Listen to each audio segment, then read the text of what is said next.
The bells above the glass door chimed with a sound like struck crystal when Lucia Vale opened Book and Burrow for the day.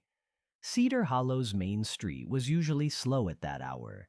Farm trucks coughing past closed storefronts, a lone cyclist, the bakery's neon sign flickering. But the bookstore's window always drew at least one early wanderer. Rows of ordinary-looking hardbacks sat beneath a hand-painted sign. Borrow a story, become a neighbor. Most passers-by assumed it was clever marketing. Only a handful knew it was literal. Lucia slid the day's first pot of coffee onto the counter and lit the oil lamp mounted beside the stairs to the loft. Sunlight rarely reached the shop's back wall, so the lamp's flame painted the oak shelves in warm amber, highlighting a single revolving rack. The books on that rack were plain, the cloth covers undyed, spines free of titles. They were the reason her grandmother had founded Book and Burrow more than 60 years earlier, when the textile mill still roared and Cedar Hollow's population hadn't yet fractured into tidy, distrustful neighborhoods. The novels were called pass books, though no printer's mark appeared on them. They could not be bought, only borrowed, and they were limited to one per customer in a lifetime. At 9 sharp, Earl Dixon lumbered in. He had the broad shoulders of a man who'd carried too many bolts of cotton, and the perpetual squint of someone suspicious of anything that didn't come with a part number. When the mill shut down 5 years earlier, Earl stopped jogging by the river and started nursing brown liquor out on his porch. Since then, he'd stepped into Book and Burrow only for mystery paperbacks, the kind that cost $4 and masked insomnia. But that morning, he strode straight to the revolving rack as though pulled. Lucia recognized the look, half hunger, half bewilderment. The passbook summoned readers who stood at a crossroads, though no one, including her grandmother, whose final instructions filled a charcoal-smudged notebook, knew how the books decided. "Morning, Mr. Dixon," Lucia greeted. "Something different today?" Earl's calloused hand hovered over a blank spine. "Don't know what I'm looking for," he admitted, voice low. "But it feels like it's looking for me." "That happens sometimes." Lucia rounded the counter. "You're welcome to take it home, but there are rules." "Rules for a book with no words on it?" "They appear when you open it," she said gently. "The story will last 4 hours. During that time, you may experience things that feel real. They are. Treat them with respect. When you finish, return the book before sundown, and, if you'd like, write your reflections on the last page." Earl raised an eyebrow. "That's it?" "That's it." "Oh, and you may choose never to speak about what you read. Most folks don't." Earl tucked the plain volume under his arm, muttered thanks, and shuffled out, the bell tinkling behind him. Lucia exhaled. A first passbook of the season always left the air throbbing, as though an invisible door had swung open. That afternoon, a second reader arrived. Zahra Abadi, the high school junior who worked part-time at the bakery, slipped into the shop with flour still dusting her hijab. Cedar Hollow's newer residents lived mostly north of the river, where cheap rent met empty lots. Zahra crossed town daily, enduring stares and, sometimes, worse. Lucia had learned not to fuss when the young woman browsed. Tonight, Zahra drifted likewise to the revolving rack. "Is this allowed?" she whispered, stroking the linen cover of a volume that had not been there that morning. "If the book called you, it's yours," Lucia replied. Zahra's fingers trembled. "My mother says people's memories can swallow you whole." Lucia smiled. "They can also set you free." Zahra borrowed the book, clutching it to her chest as though it contained a pulse. By closing time, both volumes were back. Earl returned first, hat in hand, cheeks blotched crimson. He said almost nothing, merely passed the novel across the counter, then stared until Lucia slid the reflection journal toward him. He took a pen, wrote for several minutes, and left with a dazed nod. An hour later, Zara appeared. Tears streaked her face, yet she was smiling. She too wrote pages and pages before pressing her palms together in silent gratitude and departing into the lavender dusk. Lucia waited until the door locked behind them to turn to the final pages of each book. Earl's sprawling scrawl read, "I was a girl running across a field of sunflowers with a song in my head. The world felt wide again. I'd forgotten how that felt. Thank you." Zara's neat looping script. "I was a man on a porch listening to crickets, body aching from years of work, pride wrestling with fear. His thirst was mine, his loneliness too. I needed someone to see me." Lucia closed both covers, heart fluttering. The passbooks had paired Earl and Zara, letting each inhabit the other's skin for 4 hours. It was how the magic operated. Every time 2 volumes left the rack on the same day, they braided lives, stitching empathy across unimaginable distances. Still, the town's wounds ran deep. Cedar Hollow held grudges the way the old mill held rust, and Lucia knew a single exchange could not unwind so many knots. She shelved the books in the back room where they would wait, a pair now tethered, until another willing reader plucked one free. Days passed. A late winter chill blew in. Campaign posters for the upcoming town council election sprouted on lawns, bright rectangles delineating tribal borders. Marjorie Crane, the incumbent councilwoman and scion of the Crane lumber fortune, had promised to restore traditional values downtown. The North Side Coalition, led by community organizer Luis Morales, wanted mixed-income housing in the shuttered mill.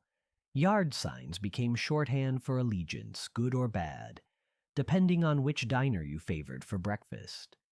Lucia kept the shop neutral, though neutrality grew harder. Some mornings, Earl nursed coffee in the reading nook while Zara paused on her way to class, and their polite nods carried electricity, as though they knew but refused to name what bound them. Other patrons noticed. Rumors found fertile soil. One damp Tuesday, Marjorie Crane herself walked in, heels clicking on pine planks. Lucia had sold her leather-bound classics for years, but the politician rarely lingered. Today she examined the revolving rack with a puzzled frown. "Lucia, dear," she said, "are these blank?" "Until you open them," Lucia replied evenly. Marjorie laughed, a precise tinkling sound. "A novelty, then. I'm hosting a donors' brunch Sunday and thought a conversation piece might amuse my guests." "These aren't for parties," Lucia warned. "You'll need solitude and an open mind." Marjorie's lipstick-lined mouth tightened. Still, her fingers settled on a spine as though guided. Something behind her, cultivated poise, flickered. Curiosity, fear, maybe longing. She borrowed the passbook that once belonged to Zara. Lucia watched the revolving rack, waiting. Would someone answer the silent call? The magic never forced partnerships, yet it nudged. 5 minutes later, Luis Morales came in to pin a flyer about the Mill Redevelopment Forum. He paused mid-staple, gaze snagging on the rack. A slow grin spread across his face. "You rearranged?" he asked. "Not on purpose." He plucked Earl's former passbook. "Feels like it's humming." Lucia's chest tightened, both terrified and thrilled. "It'll stop when you begin reading." Luis checked his watch. "Town hall prep tonight. I'll need an escape after." He signed the ledger and left, campaign flyers fluttering under his arm. That evening, a storm rolled through, rattling the bookstore windows. Lucia brewed chamomile and restocked regular titles while thunder drummed overhead. Close to 8 o'clock, the door jerked open, wind spraying rain across the doormat. Marjorie Crane stumbled in. Her umbrella was gone, hair plastered to her temples, mascara streaked. She looked younger, stripped of shellac. She set the passbook down as if it burned. I was a boy in a kitchen that smelled of cumin, she whispered. Our mother packed sandwiches into a paper bag covered with drawings. He was proud. All he wanted was for his little sister to have a safe neighborhood. Marjorie's knees hit a chair. She collapsed. I tasted hope and worry together, imperfect but genuine. I didn't know. Lucia handed her a mug. Marjorie cradled it like an anchor. When she finished, she wrote 2 lines in the book before fleeing into the storm, forgetting her heels. Near closing, Luis arrived. He was soaked, though no rain fell now. Perhaps memory, not sky, drenched him. He returned the second passbook, eyes shining. I was a girl in satin gloves attending a governor's gala, he murmured. Everyone expected speeches, but all she wanted was to dance. She learned to recite quotations so no one would notice she was tired. Empathy. That's what she's missing and what she fears showing because people exploit softness. He swallowed. I won't exploit it. He spent long minutes writing, then turned to Lucia. Do people often meet their counterpart? Rarely, she said. Maybe we should. He departed, leaving calm behind him. Over the next week, subtle ripples washed through Cedar Hollow. Marjorie halted her attack ads and, to widespread confusion, volunteered at the Northside Clinic. Earl showed up at Zara's soccer match, cheering whenever she touched the ball. Luis rewrote the redevelopment proposal to include a memorial garden for mill families. The town gossip mill churned, but because nobody knew the source, suspicion lost its anchor and drifted away like smoke. Book and burrow stayed mostly empty. The passbook slept, pages now heavy with 4 testimonies. Lucia hoped that would be enough. Then, 4 days before the election, graffiti appeared on the mill walls. Foreigners go home. News spread in minutes. Zara discovered it first while walking her little brothers to the playground. She rang Lucia in tears. 2 hours later, Earl banged through the bookstore door, face purple. That's not Cedar Hollow, he growled. At least, it's not the Cedar Hollow I want. Lucia felt the old magic stir, restless. There were still blank passbooks on the rack. They shivered like wind-blown leaves, ready to connect more hearts if asked. But hearts weren't books. One could not check out another's spirit without permission. The town needed something different now. Shared chapters in the open, not cloistered volumes. The next morning, Lucia carried a folding table onto the sidewalk beneath the shop's bay window. She stacked a dozen regular notebooks, the cheap kind students used, and a tray of fountain pens. Beside them, she placed a cardboard placard. Tell your story. Read someone else's. She left no further instructions, unlocked the door, and waited. An elderly widow was first. She wrote briefly, trembling, then picked up another notebook and read someone else's entry. She wiped her eyes and walked away kinder. A teenager tagged the awning with an impromptu rap verse, left the notebook open for the next passerby. By noon, the table buzzed with strangers exchanging pages. No magic, only raw willingness. Still, the passbooks watched from inside, as if deciding. That afternoon, Marjorie Crane entered, holding a notebook filled to the margins. I wrote everything, she said, voice small. But I can't make them believe. They think it's politics. Truth rarely arrives dressed for the occasion, Lucia replied. I need them to feel it like I did. Marjorie's eyes flicked to the revolving rack. May I borrow another? Lucia hesitated. The books choose, not me. Marjorie approached. The rack spun lazily, a breeze Lucia couldn't feel tugging its edges. One blank spine gleamed brighter. Marjorie laid her hand on it. Nothing happened. The book stayed inert. They've shown you what you needed, Lucia murmured. Now the rest is life's work, Marjorie exhaled. Then I'll earn their trust the usual way. She tucked her notebook under her arm and left. Election night arrived cloudless and cool. The town hall filled beyond capacity. Lucia found a seat beside Earl, who smelled faintly of aftershave and nerves. Louise stood near the podium, notes shaking. Councilwoman Crane entered last, no entourage, wearing a simple navy dress. Reporters expected fireworks. Instead, Louise spoke first. He began by recounting his childhood, moving boxes, eviction notices, a sister who taught him English using Jane Austen quotes, each detail trimmed to marrow. Then he said, I've recently realized the strongest policy is empathy enacted, and outlined a joint initiative with Marjorie. The mill would become mixed-income housing and a community center named for both a mill foreman killed in a machinery accident and a Syrian poet exiled for her words.